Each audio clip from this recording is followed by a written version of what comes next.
Hello, this is Pamela Smythe, Media Relations Manager at the University of Waterloo.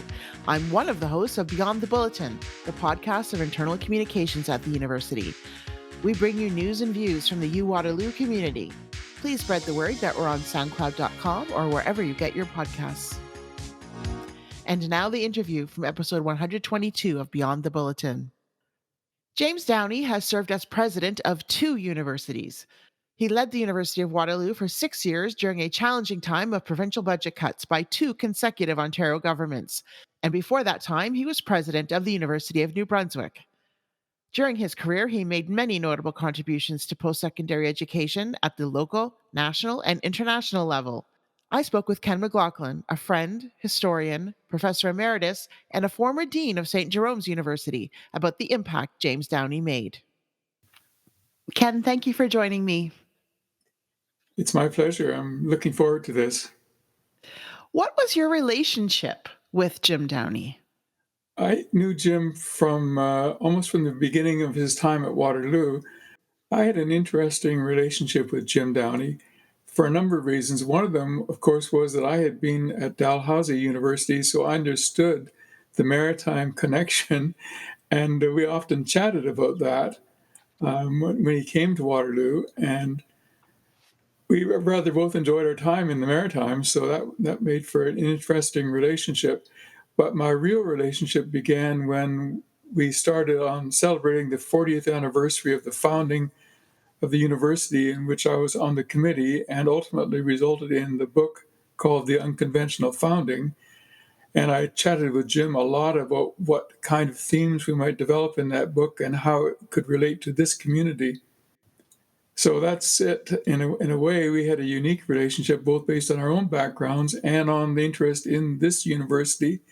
And in particular, I like to think about our commitment that we shared to the idea of being part of a community. The standards at Waterloo become so high that the community couldn't easily participate. And Jim said that was wrong.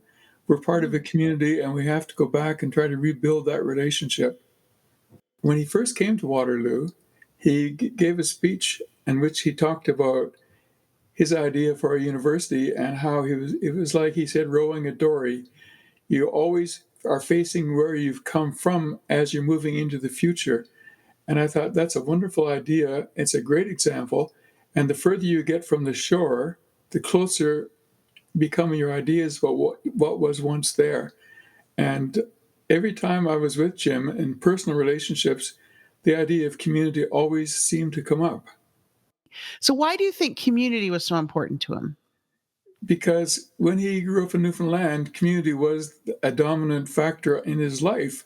And then as a young man, he used to go in the summers and preach as an itinerant minister in various small communities. So he developed a clear sense of the importance of community in one's own identity. And I think that drove him. And he was part of Newfoundland when Joey Smallwood was shutting down the outports. And that really recreated a powerful sense of community in people from the small communities in Newfoundland, of which Jim was one. So, he had been out of Newfoundland for a long time, but it was still a part of his identity, I guess, a dominant part. Yes, it was. And at the end, when I went to see Jim about donating his papers to the university, it came out more and more the sense of community and about his own community in Newfoundland and the values that it had left and had created in him.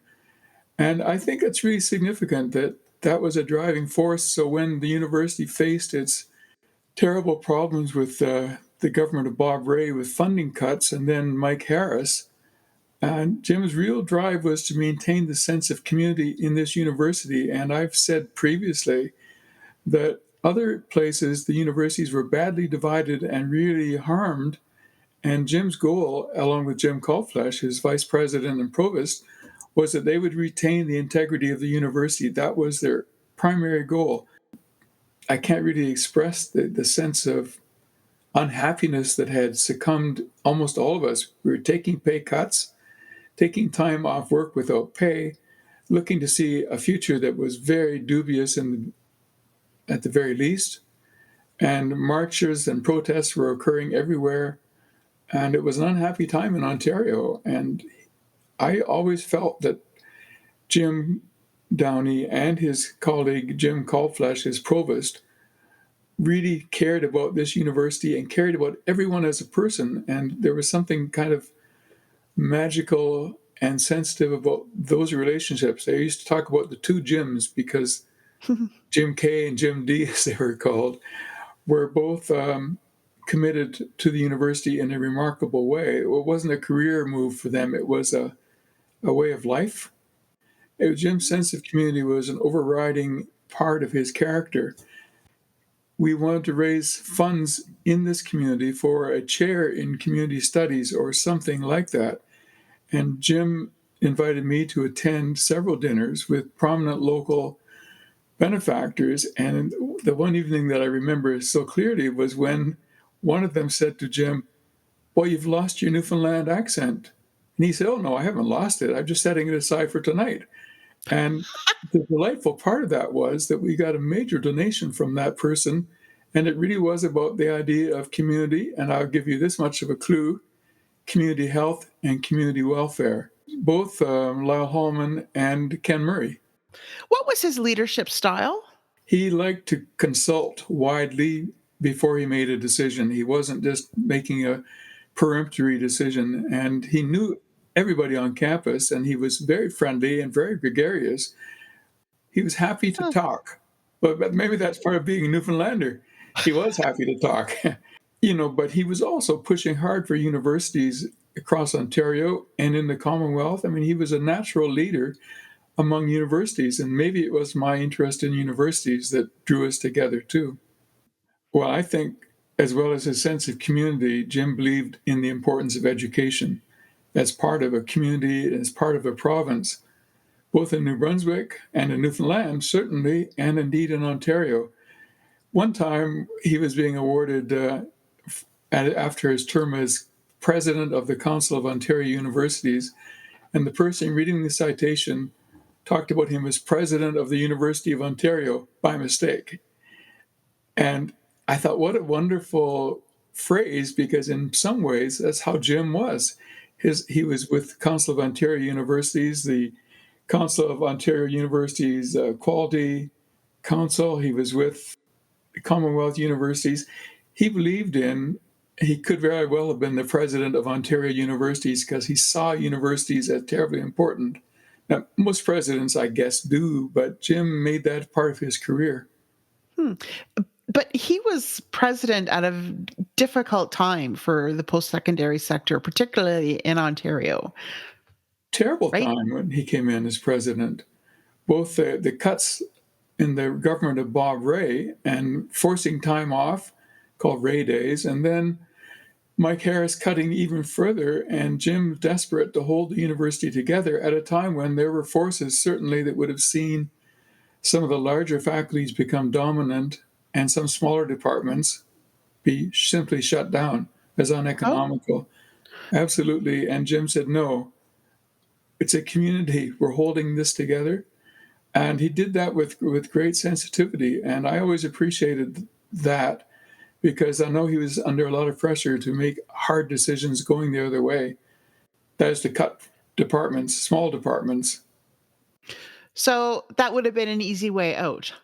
Yeah, for a lot of places, it was the recommended way out. And instead of that, we held everything together. And it was in part his leadership where people were willing to work with him, for him, and by him to see the importance of the University of Waterloo staying as a full university, not maybe, to put another phrase, a technical school. When he left his term as president, he did a number of things at the university. One in particular was that he was the founding director of the Waterloo Centre for Advancement of Cooperative Education, or WATCASE. I was on the committee when WATCASE was started, and Oh, Jim and I often argued fairly intensely. The nice thing about arguing with Jim was he didn't hold it as a grudge. He would come back the next day and we would be right back all over again. But what Jim thought was that co-op was a defining characteristic of the University of Waterloo. Co-op in all of its many forms too, not simply in applied engineering. What he wanted to do was to make co-op better. And we had been going at this point for getting on to 50 years since co-op first started. And most of the time, the idea was to be able to figure out how to relate jobs and class, but in terms of student choices, not in terms of the quality that was delivered either in the classroom or in the employment area. And what Jim wanted to do was to integrate those two so that everything that we did in co-op was actually benefiting the students and it was part of their education, not just a form of opportunity to work. Oh, so what changes did he make then that we would recognize today? One of the biggest changes was the idea about work reports and getting credit for reports done for academic credit during work terms. That was critical. And that's one of the things we argued about. Who is going to pay the professors to mark them when we were already carrying a heavy teaching burden? Hmm. But he won, and it became a defining characteristic of co-op at Waterloo. But it was the whole idea of how co-op worked. We really didn't know much about it, even though we've been doing it for 50 years. We knew the technology that made it work, but not about the philosophy or the credit or the academic integration. And those are the things that he really emphasized in forming Wattcase. Co-op continues to be a differentiator for us Yeah, globally. yeah, I know. And we owe Jim tremendously for that. And he did it after his term as president. But he had an idea that what distinguished Waterloo from other universities was in part based on co op and about the experience that students gained in co op. And when they came back on campus, not to just lose that, but to integrate that into an academic program or an academic experience, which really means that it is part of who we are as a university in a very real way, in an integrated way, rather than as two separate parts, one the co-op job experience and one the academic. Jim was in a way able to integrate the two in ways that had not been thought of before. Hmm. He also held a workshop for new university presidents. The younger presidents that I knew who attended those workshops found them incredibly helpful. And I was pretty skeptical at the beginning. And after I talked to them, I thought, he's got something here that's really useful.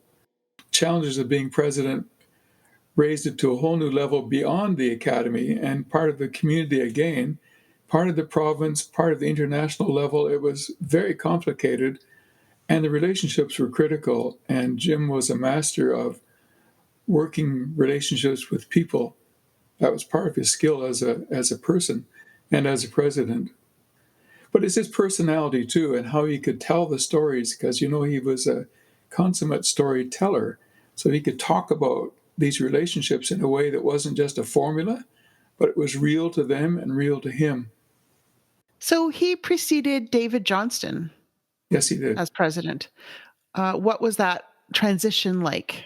It was an interesting one because David came in bustling with ideas, and where Jim came in as a peacemaker, almost as a pastor, which he'd been in his youth, to bring peace to the university and hold it together. David came in with the idea of it was already a great university. Now we're going to move it to the next level. He was a beneficiary of Jim Downey's presidency, absolutely. And then when the man who was serving as vice president of fundraising, whatever name it was going under in those days, Ian Lithgow, died shortly after David had arrived, Jim Downey stepped out of his retirement and filled in for Ian. And I thought, this is pretty remarkable because he's got another president here and he's actually doing this, going out on behalf of the University of Waterloo to raise funds for the new programs. And he was successful in doing that. But again, that's his sense of community, his commitment to this community. But I always thought that was a pretty remarkable thing for him to do.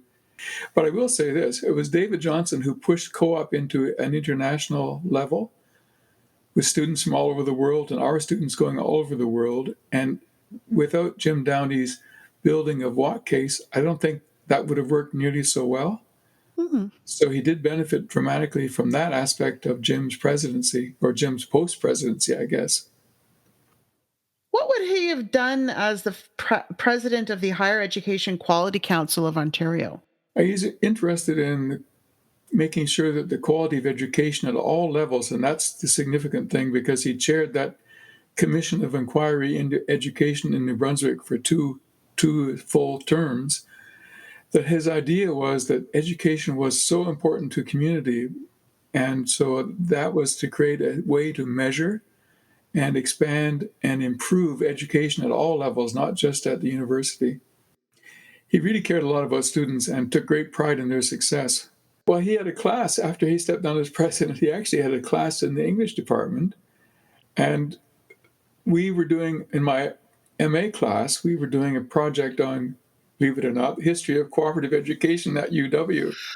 And Jim used to come and chat with us, and we did interviews with Jim, and he related to the students, and with remarkable insight that pushed my own ideas about Waterloo in a different direction entirely. In part, it was about the way engineering as a faculty solved problems, and he created that as part of the whole mentalite that overrode the University of Waterloo in terms of problem solving rather than just rhetoric, although Jim's rhetoric was second to none. He was a great storyteller. His public speeches were wonderful, literate, articulate, funny, witty, charming. Those are his characteristics, and that's how he was. That was how he was in person too. When we went to see him about donating his papers to the university, we spent a morning going through all of his files and all of his papers, and it was a memorable morning together as we looked through all of his collections of papers and documents and speeches and articles, and his idea about ideas and about the importance of ideas in a university was critical. Was it your idea that he donate his papers to special collections and archives at the university? I think Jim was asking about where he might donate his papers. Would it be Newfoundland? Would it be University of New Brunswick? And I said, no, it's got to be the University of Waterloo. And that's, I think, the relationship over choosing Waterloo for his papers, because I said people will identify him now and in the future with this university rather than going to a small outport in Newfoundland. What would you like to see happen to them or become of their contents? They're already there and they're being indexed so that researchers from anywhere can access those papers and come here, or in due course get them online. They're wonderfully witty and fun, and some great speeches about when the Kennedy brothers, John F. Kennedy and Robert Kennedy, both spoke at the University of New Brunswick. He has a wonderfully witty account of the Kennedys at UNB and their speech, absolutely priceless to read over and over again. Oh, I want to hear it. Can you tell us now? No, you can get the paper. You can get them. They're published. They're published, and I don't have them with me, but they're available in the library. Okay, I'll look it up. Why was it an idea to send his papers to the library? I don't know. Have we done that with all presidents? No, we don't. We didn't, and we should have. The papers talk about the internal decision making and the reasons for it. So if you read The Unconventional Founding, my first book, which I did when Jim was president, we can see where Hagee's frustrations, Hagee as president, difficulties that he had, they're all written down in these memos. They're often written on the margin of the memo. So it's a real insight into the way decisions are made at a university, for example. For me, that was important. He was chair of the Council of Ontario Universities, which is the amalgam of all universities in Ontario. And so he was negotiating policy with the government of Ontario on behalf of all of the universities. He then went on from there to become chair of the Association of Commonwealth Universities in the entire Commonwealth, and in the same way was able to deal with the larger ideas about universities throughout the Commonwealth. And so his idea of the importance of universities as a part of a civilization, as part of a culture, as an opportunity for students, and an opportunity for students to mingle within the Commonwealth, really represented Jim's, I think, maybe one of his highest goals. What else do we need to know about Jim Downey before we close today, Ken? I had an opportunity to have lunch with Jim, Doug Wright, Burt Matthews, and David Johnston, and I asked them all, or each of them in turn, what was their most important memory of their time as president. And Jim's answer was immediate and clear, that he was able to hold the university together during the stressful times of the early retirement program and the terrible cuts. And I thought, that's right. That is it. That's what he was able to do. Many other presidents couldn't do that. And that was what he was proudest of. That, and of course, the sense of success of the university, and dare I say, students. Ken, thank you so much as ever for sharing your insights and your memories. It's wonderful to have you here with me. It's a great opportunity to talk about someone whom I regard as my friend and colleague, and the warm feelings for Jim will endure. And thanks to this podcast, they'll be shared more extensively than any other way that I can think of. Thank you for listening to this interview from the Beyond the Bulletin podcast from the University of Waterloo. To listen to all of episode 122 or indeed any others, look for Beyond the Bulletin podcast on SoundCloud.com. Please join Brandon Sweet and me for new episodes on Fridays, and don't forget to tell your Waterloo connections about us. Until next time, thanks for going Beyond the Bulletin.